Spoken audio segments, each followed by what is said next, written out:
Murder rising. The FBI reports that homicide in the United States is increasing. It's up nearly 30%. 2020 saw the largest increase in modern history. And women are committing many of the murders.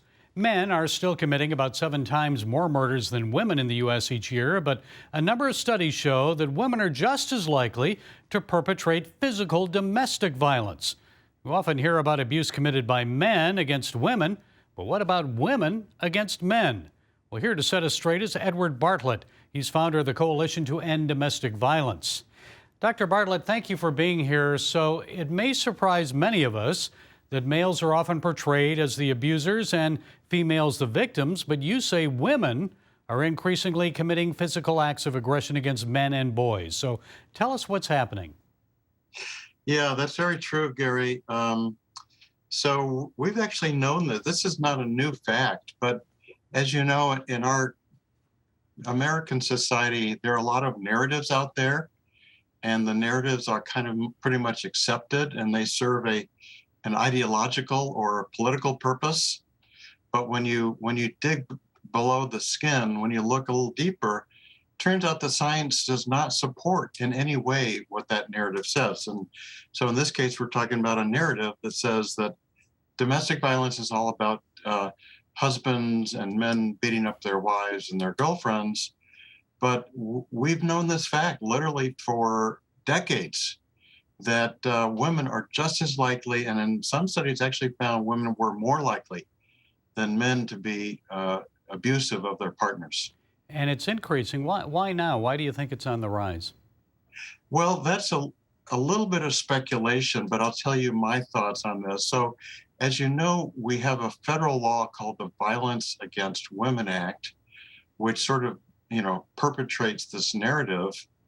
But part of the problem with that narrative is that it does ignore female perpetrated domestic violence. So while we have seen substantial declines in male perpetrated abuse, we have only seen slight declines in female perpetrated abuse, which means that more and more the predominance of domestic violence is committed by women. So why aren't we hearing more about this? Because there's a lot of money tied up with this particular narrative. The Violence Against Women Act doles out half a billion dollars a year, pretty much going to feminist organizations. And that's not the only game in town. There are other domestic violence sources of funding. So we're talking about, a multi-billion-dollar enterprise.